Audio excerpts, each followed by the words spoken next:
Hi everyone, Sarah the Catholic Homemaker here.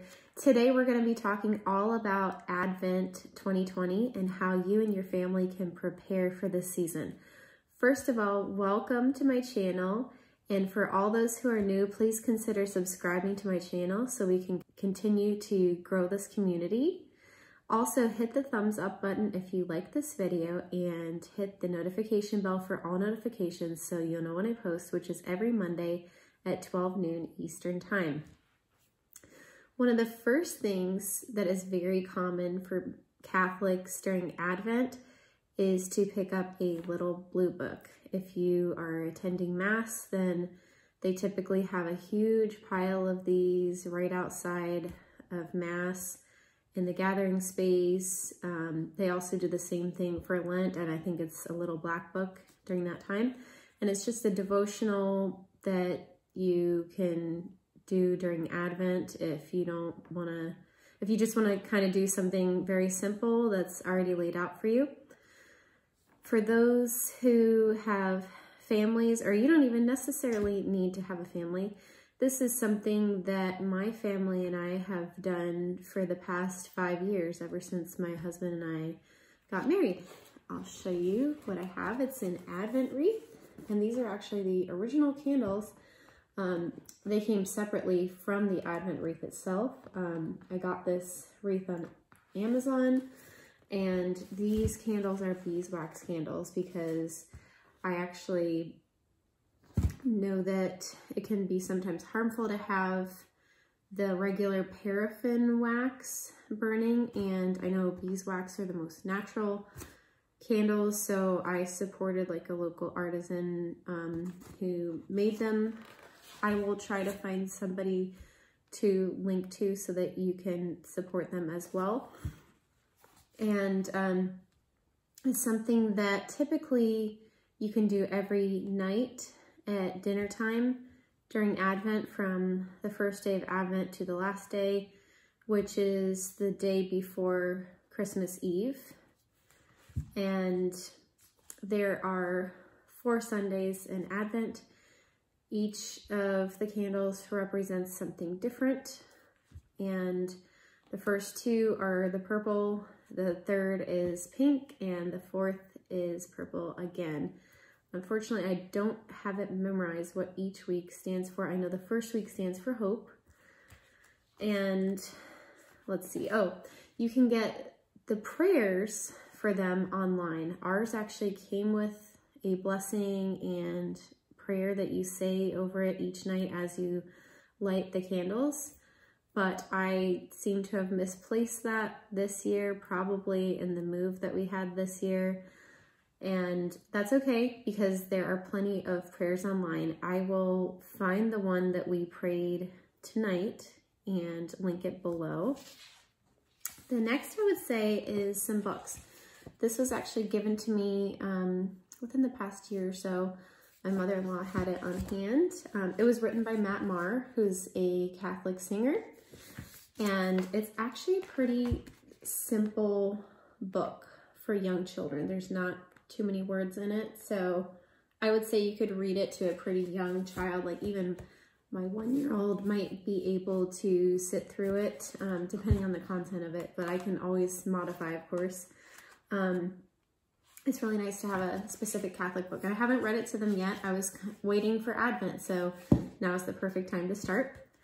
I'm also going to be checking out my local library to see if there's any good Advent books to accompany this, or just to teach them more about that. So I encourage you to check out your library as well. And the next tradition, I've never done it myself, but is the Jessie tree. And I will link to Heather from A Catholic Mom's Life on that because she has a good video on that and what she has done for her and her family. The next one is a very new tradition that I haven't started yet, but I ordered it a few days ago and it's going to come in this week. So as soon as it comes in, I'm going to start that tradition. Many of you have probably heard of Elf on the Shelf. And I have never been a big fan. I've never personally practiced it, but it just always kind of rubbed me the wrong way. I'm sorry for anybody who's watching this that doesn't like what I'm saying, but it's just how I feel. From what I know about it, I heard about it several years ago before I was a mom, before I was ever married. And the person I knew who talked to me about it, she hated it too. And she still did it with her kids. And she was doing it. She's like, I just hate it because I'm unrolling rolls of toilet paper. I'm making a mess in my house. And, you know, it's always watching them and it's doing mischief. And to me personally, I always thought, like, what kind of message is that sending to your kids? Like, the elf is watching them to see if they're good, to tell Santa, but it's creating all this mischief. It always seemed like a mixed message to me. So this is not the tradition that I will be doing for our family, but I just recently found out on Facebook, there was a post from the company called Be a Heart.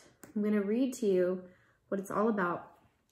And they decided to come up with a product or an idea that replaces Elf on the Shelf, and it's called Mary on the Mantel.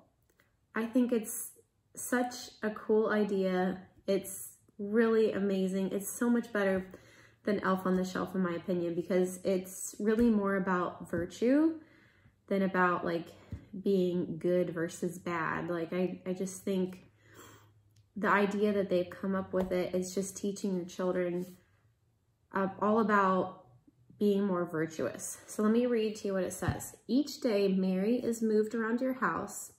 This is a doll that they have. As she prepares for her new baby, Mary is busy nesting and doing simple, ordinary tasks. When the children find her in the morning, Mary delivers a small act of kindness that they can perform that day. The note can be tucked into the tiny tote bag that comes with our Mary dolls. The idea is that we prepare our hearts to receive Jesus in the manger by loving others. With Elf on the Shelf, it is said that he tells Santa if little boys and girls are good or bad.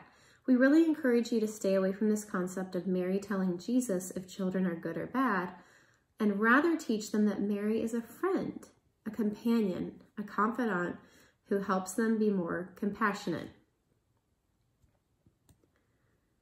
And they say there are so many cute ways you can immerse your children in the Advent and Christmas story. As it gets closer to Christmas, Mary can receive a piece of mail that tells them that they need to travel for the census. She can then begin the journey to Bethlehem. The day before, there might even be a sign that says, "No room in the inn." You can also make Mary's belly grow. Add paper towels, fabric, or a little pillow underneath her dress. We know there are so many responsibilities right now, and being the Mary mover might feel like just another added thing. Hopefully the list below makes it easy for you to do. Pick and choose acts that are age appropriate for your children, and of course, make up your own if you wish. So, and they're also encouraging people to do the hashtag Mary on the Mantle and tagging them at Be a Heart Design. So I just really love this idea, and they have all these ideas listed below for Mary's preparation. Mary sweeps, Mary writes Christmas cards, Mary hangs stockings, Mary wraps presents, Mary tidies toys, Mary drinks a cup of tea, Mary makes the bed, Mary dusts, Mary bakes cookies, Mary eats lots of carbs. That's kind of a funny one. Mary playing music or singing, Mary naps, Mary stretches over a ball, Mary serves something.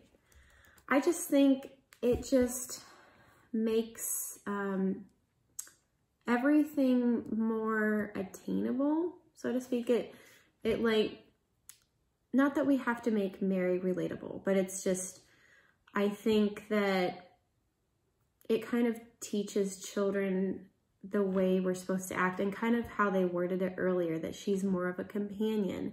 And it's not like whether she tells Jesus you're being good or bad, it's about how you can serve others. And I think that's a really great message to have, and it's fun for your children too. And it's just everyday things that you as a mother or they as children might be doing, or you as a father, if you're watching too. So let me know what you all think in the comments. I'd love to know if you've heard of Mary on the Mantel. I think it's a pretty new thing. And let me know if you're interested in doing it. I'll leave a link to where you can purchase it from. And I hope you found this video to be fun and helpful. Let me know what your Advent traditions are in the comments as well. And until next time, God bless you and your families. Bye.